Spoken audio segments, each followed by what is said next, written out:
Now, simply put this on there and screw it in, right? You don't want to get this too tight, but yet you don't want to get it too far off either, because we got to put the doorknobs on here and then they fit in the pockets. We don't want that too far away from the edge, do we? So I can look at the bottom of where it's going, and the edge is just about at the edge of this here, so I can put a pencil mark there. And I look up there at the top, right up here. I look at this top edge, and it's right in line with this edge, right where I thought it would be. Okay, so what does that tell us? It tells us we've got to leave a little gap here. So when I get this put up there, I don't want it flush with this edge, do I?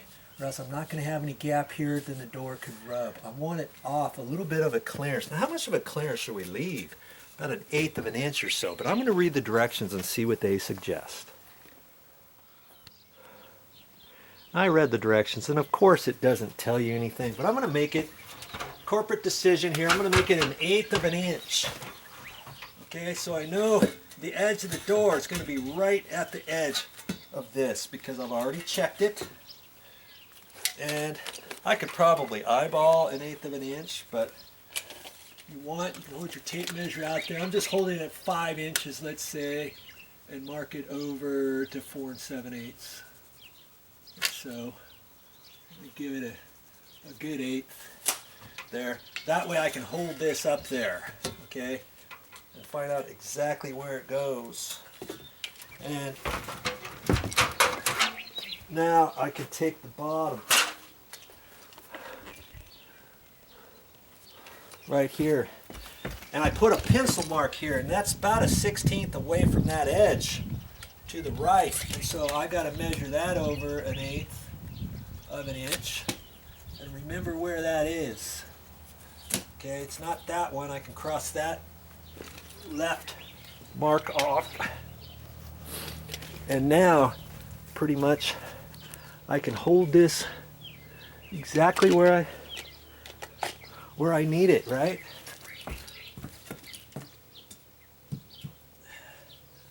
I can follow those lines knowing that I'm going to have enough gap, right? And I'm almost on the edge like I thought, and I'm off a little bit, plus I'm going to be over about 1/4 inch away from that. So I'm going to be about 5/16 away from that edge, so that's fine. Now, to poke that hole, I'm not going to use this, I don't think.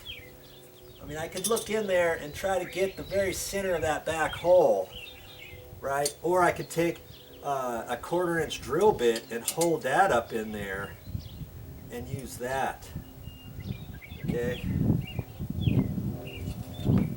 So that's the next step, marking those so that I can pre-drill that out again. I guess I might as well show you both ways what I was talking about. I got my 1/4 inch drill bit, and I'm holding that exactly where it needs to go. Now see, I can take my whole drill and put it in there and kind of get a happy medium. Now I'm holding it straight, and I'm right in the center of that, and push in there and just get a little mark there. Okay, like that. Now, see, I know exactly where that one's going to go. I'm going to mark this one differently. Hold it exactly where I need it again.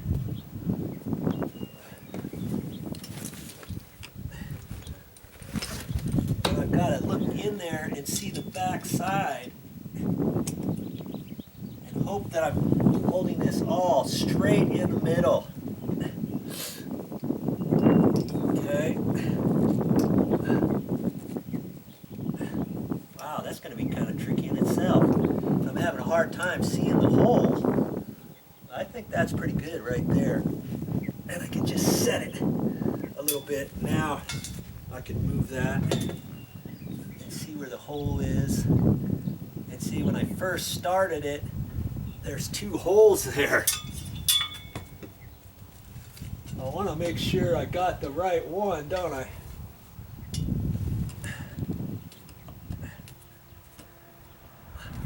Because at this point, it's kind of critical of that. It's very critical.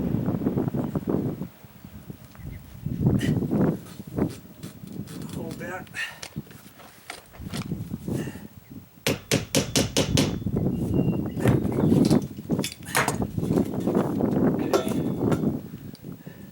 Now at that point I can use my 1/4 inch, and because I'm close, what you could do is pre-drill that.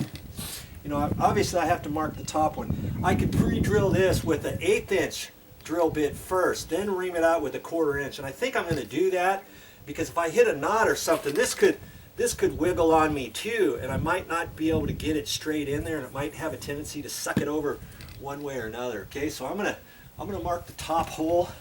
Show you what I do next.